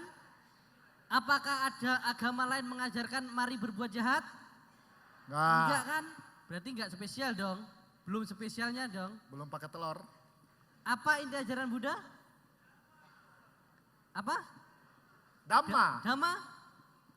Sucikan hati dan Pikiran. Pikiran. Apakah agama lain mengajarkan kotorkan hati dan pikiran? tidak. Oke, Paticca- sampai di sini. Bante beliau menjawab Apa? Paticca Samuppada. Paticca Samuppada Bante. Paticca Samuppada apa aja itu?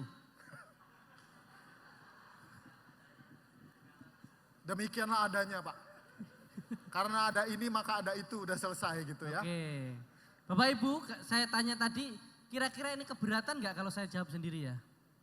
Oke silakan, saya tanya Bante. Ya. Jadi apa inti ajaran Buddha?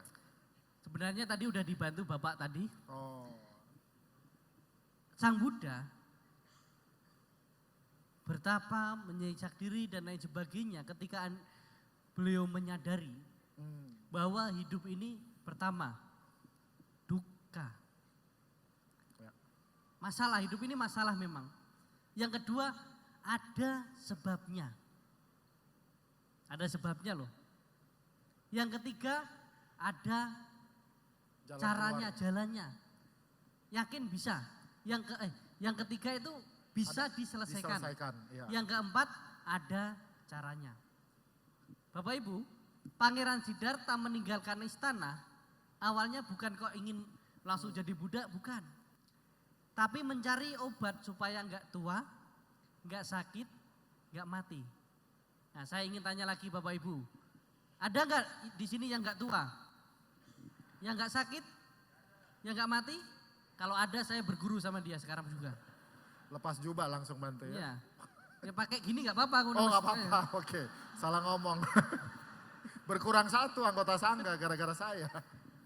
Jadi Bapak Ibu, Pangeran Siddhartha setelah menyiksa diri, beliau menyadari bahwa makhluk hidup ini ketika ada kelahiran, usia tua, sakit, mati itu hal yang pasti. Tetapi apa sih yang didapatkan oleh Sang Buddha dan menjadi satu titik temu ajaran Buddha? Yang pertama adalah menyadari dalam hidup ini adalah duka. Bahwa hidup ini bagian dari duka. Kita terlahir karena ada sebabnya. Kenapa kita menderita? Ada sebabnya, karena sebab-sebab derita. Yaitu loba, dosa, dan moha. Menyadari bahwa ada sebabnya loh gitu. Tapi Sang Buddha kasih tahu bahwa ini bisa diselesaikan. Yakin dulu bisa diselesaikan.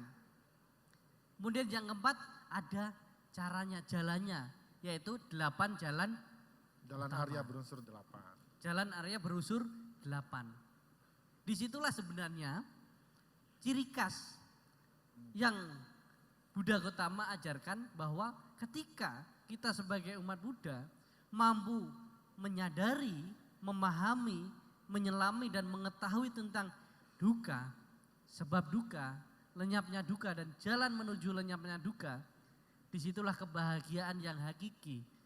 Bahkan dikatakan kebahagiaan yang tertinggi atau nibbana atau nirwana, di situ bisa kita peroleh. Kalau kita benar-benar menyadari, memahami 4 kebenaran Arya. Caranya apa Bante? 8 jalan utama. Salah satunya ya ada dana, ada sila, ada bawana, dan hal-hal lainnya yang merupakan kebajikan-kebajikan yang harus kita latih sebagai umat Buddha. Sebagai Bapak Ibu sebagai perumah tangga, mungkin ini sekaligus kesimpulan dari saya ya. Oh, berarti pekerjaan saya semakin ringan. Sekaligus, Bapak Ibu, ini selalu saya sampaikan di akhir sesi ketika saya tanya jawab ataupun memberikan materi, bahwa Sang Buddha mengajarkan Dhamma bukan hanya kepada para pertapa, tetapi kepada umat perumah tangga juga untuk mencapai pembebasan. Sang Buddha mengajarkan kepada umat perumah tangga contohnya Yasa, Tapusa dan Balika. Seorang yang paling kaya yaitu Anatta Pindika, Pindika. Bante. Wisaka juga. Wisaka juga. Banyak umat perumah tangga yang mencapai kesucian dengan kekuatan dana parami, dengan kekuatan sila parami dan bawana parami. Jadi Bapak Ibu sebagai perumah tangga jangan berkecil hati, Bante. Saya nggak bisa mencapai, bisa. Ada di dalam Pancasila Buddhis ketika Bapak Ibu mohon sila, terakhir Sang Buddha, terakhir para Bante mengucapkan silena sugati yanti, silena buka sampada, silena nebuding yanti tasma silang wisodayi. Dengan melatih diri menjalankan 5 sila dengan sempurna, seorang perumah tangga bisa terlahir di alam dewa, di alam bahagia hingga mencapai pembebasan tertinggi yaitu nibbana. Maka sebagai umat Buddha perumah tangga, praktekkan, jalankan ajaran Buddha yang sebagai perumah tangga. Yang paling mendasar adalah dana, sila, dan latihan meditasi. Ingat Bapak Ibu, saya bilang, kenapa saya bilang latihan meditasi.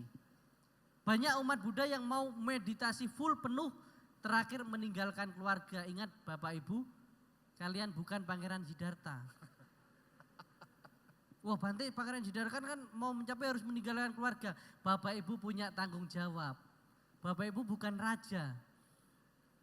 Tetapi bagaimana menjadi seorang perumah tangga, suami, menjalankan kewajiban sebagai seorang suami, istri menjalani kewajiban sebagai seorang istri, anak menjadi seorang anak, orang tua menjadi seorang tua, itu adalah praktek Dhamma untuk perumah tangga.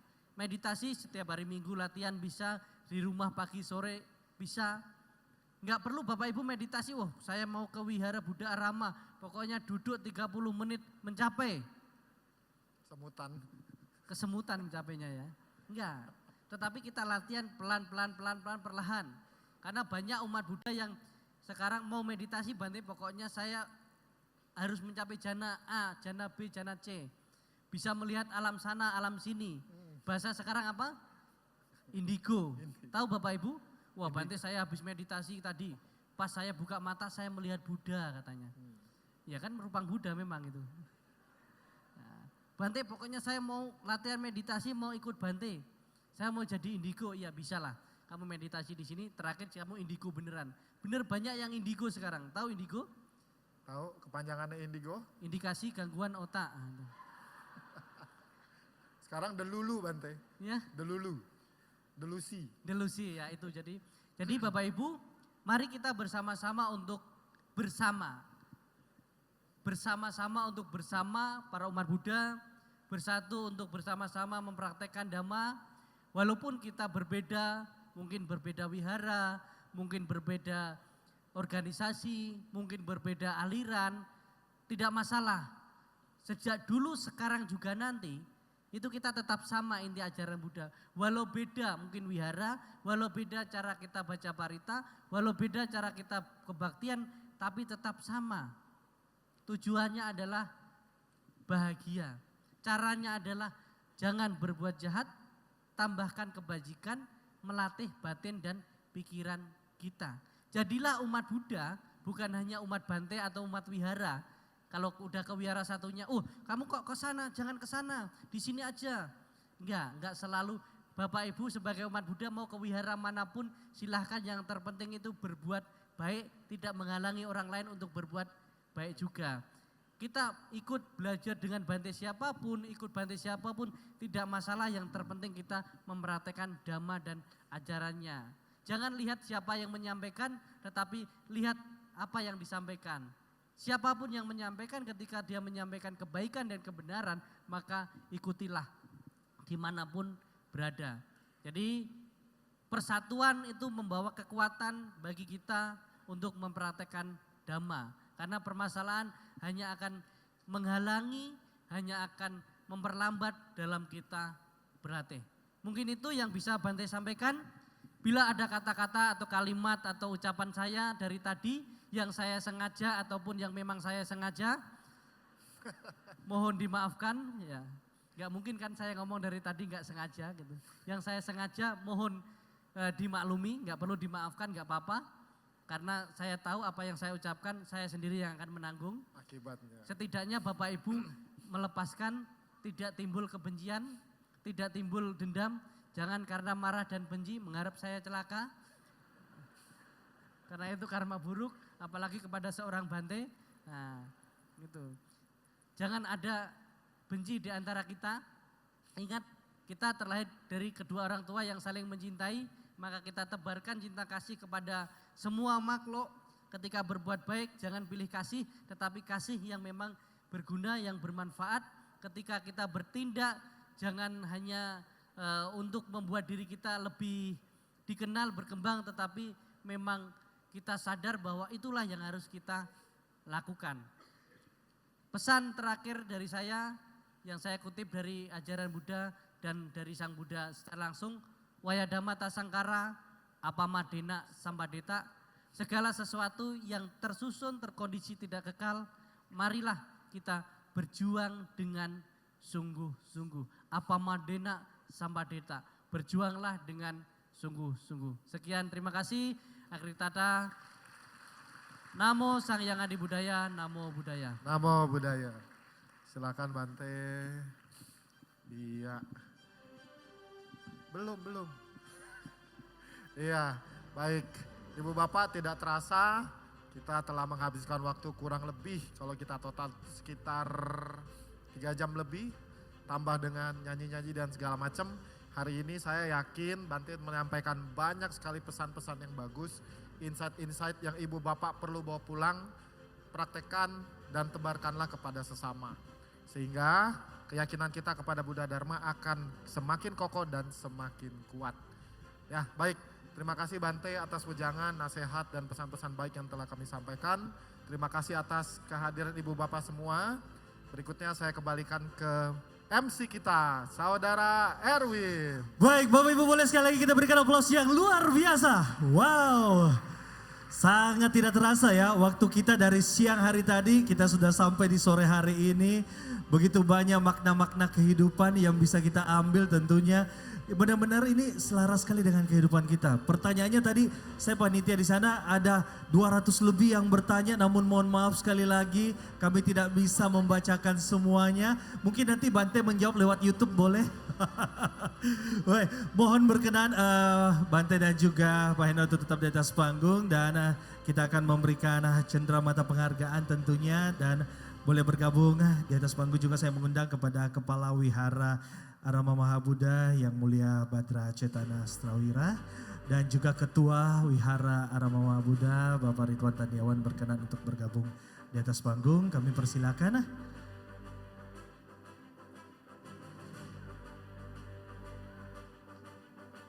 berkenan untuk Bante Dira menerima plakat yang akan diserahkan oleh Bante Cetana.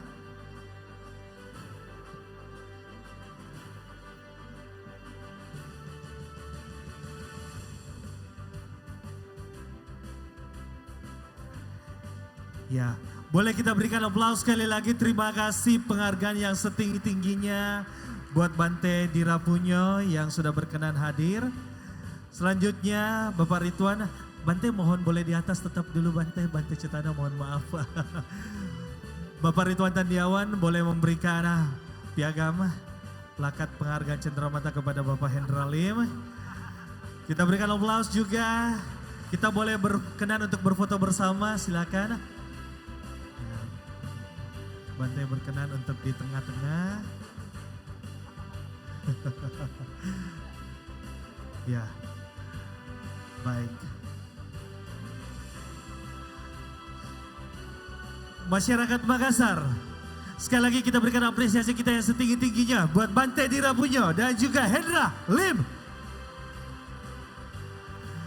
Baik, terima kasih banyak.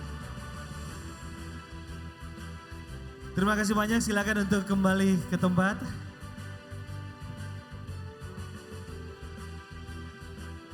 Oke, zaman now nggak lengkap kalau nggak selfie.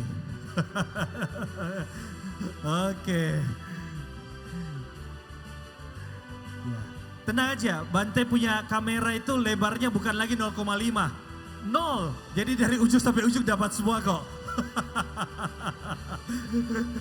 Ya, boleh dong tangannya dong ke atas dong. Ya, sudah ya. Oke, baik. Perlu satu kali lagi mungkin boleh ya kita foto ya. Boleh Bante berkenan di bawah. Ya, menghadap ke panggung boleh. Ya kita mohon berkenan Bante boleh bergabung di tengah-tengah mungkin. Ya kita di tengah-tengah berdiri aja di sini di depan boleh. Oh iya di sini pas ya. Oke. Bapak Pembimas boleh bergabung juga silakan. Bante boleh bergabung sama Nera dan sama Niri juga boleh bergabung. Ya, oh enggak apa-apa situ aja. Oh ya. Ya. Sorry. Ya, enggak apa-apa. Oke. Videonya juga ya, nanti video diambil dari ujung sampai ujung kok. Ya. Tahan dulu ya. Oke.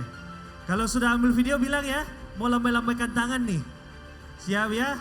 Oke, boleh kita lambaikan tangan semua ke atas dong. Yes.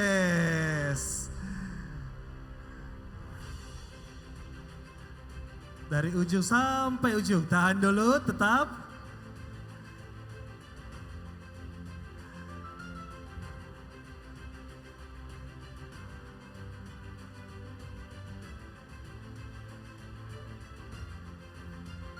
Oke, Bapak Ibu sekali lagi kita berikan tepuk tangan ya untuk Kota Makassar Wihara Arama Mahamuda. Thank you, dan inilah akhir daripada serangkaian acara kita pada siang hari ini. Teriring rasa terima kasih yang sangat dalam sebesar-besarnya buat Bapak Ibu yang sudah meluangkan waktunya. Terima kasih banyak sudah hadir berkenan untuk merayakan bersama-sama anniversary 14 tahun pengabdian Wihara Arama Mahamuda. Dan tentunya kami semua semangat untuk semakin memajukan Buddha Dhamma. Selamat siang, saya Erwin pamit. Sampai jumpa. Bye-bye.